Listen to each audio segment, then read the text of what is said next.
Yahobu, Bapak Ibu Pendeta, Sinenge, Majelis dan warga Gereja Amin, ini adalah channel YouTube Sinode Gereja Amin. Karena itu, bagi yang mencintai Gereja Amin, tontonlah, subscribe, like, dan bagikan. Gereja Amin yang tangguh, mandiri, dan peduli.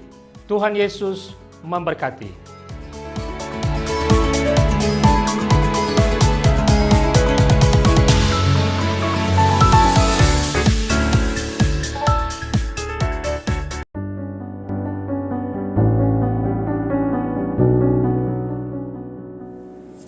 Hai guys, ketemu lagi di dalam acara Youth for Christ, renungan untuk anak muda bersama dengan gua, Pendeta Sindu dari GKI Samanhudi. Hari ini kita akan membahas satu tema yang menarik. Sebelumnya kita berdoa dulu yuk untuk mempersiapkan hati kita. Mari kita berdoa. Ya Tuhan, kami mengucap syukur untuk anugerah yang Engkau berikan kepada kami. Hari baru Engkau percayakan dan kami rindu untuk menjalankan bagian kami dengan sebaik-baiknya. Kami rindu untuk berbakti kepada Tuhan. Maka biarlah saat kami mendengarkan firman Tuhan, kami tidak hanya mengerti tetapi juga boleh menjadi pelaku firman di dalam keseharian. Di dalam nama Tuhan Yesus kami berdoa dan mengucap syukur. Amin.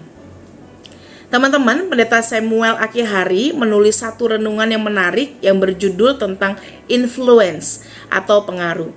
Ayatnya diambil dari 2 Samuel 19 ayat 1 hingga ayat yang ke-8.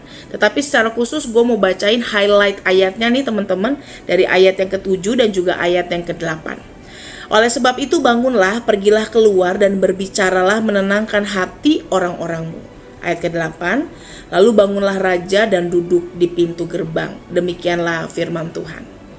Salah satu karakter kepemimpinan yang penting adalah kemampuan untuk memengaruhi orang lain atau influence. Kemampuan meyakinkan orang lain dengan cara memengaruhi yang bersifat logis, emosional, atau kooperatif merupakan ciri penting dari pemimpin yang efektif dan menginspirasi. Pengaruh tentu sangat berbeda dengan manipulasi. Dan hal ini harus dilakukan secara otentik dan juga transparan. Hal itu membutuhkan yang namanya kecerdasan emosional dan juga kepercayaan. Nah, teman-teman, Daud sangat berduka nih atas kabar kematian anaknya Absalom. Duka mendalam ini dapat terlihat dari bagaimana Daud menangis dan berkabung karena Absalom. Kita bisa lihat di ayat yang pertama. Kemenangan atas perang berubah menjadi perkabungan.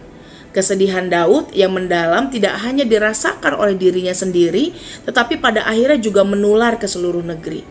Perkabungan dan ratapan tidak hanya menjadi pengalaman personal Daud, tetapi juga pengalaman komunal bagi setiap orang yang mengikutinya.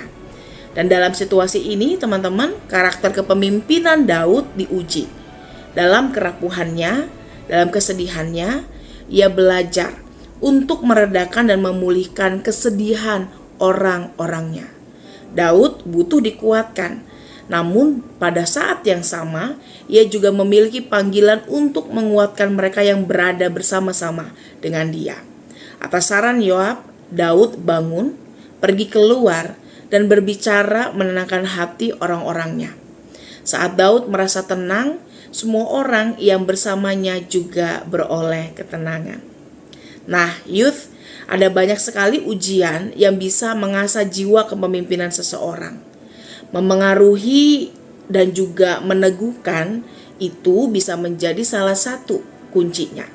Kisah Daud mengajarkan kepada kita bahwa pemimpin itu dibentuk melalui pengalaman dan dikuatkan melalui proses belajar dan juga adaptasi. Jadi ketika kehidupan kita terasa berat, jangan cepat nyerah ya youth, tapi belajar untuk lihat hal-hal baik yang bisa membangun kemampuan memimpin kita. Kiranya Tuhan senantiasa menolong kita. Jangan lupa bagikan renungan ini supaya ini bisa terus menjadi berkat bagi teman-teman muda lainnya. Kita berdoa yuk. Ya Tuhan, kami rindu untuk belajar bertumbuh dalam seluruh pengalaman yang kami alami.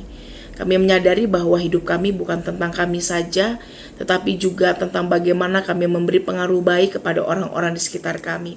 Maka biarlah hikmat dan kekuatan dari Tuhan menuntun kami untuk berproses dengan baik. Hikmat dari Tuhan menolong kami untuk terus membawa dampak positif, dampak yang benar-benar membangun dalam hidup bersama. Kami siap untuk berproses, kami siap untuk menjalani hari ini. Di dalam nama Tuhan Yesus kami berdoa dan mengucap syukur. Amin. Thank you guys, sampai ketemu di waktu mendatang. Tuhan Yesus berkati.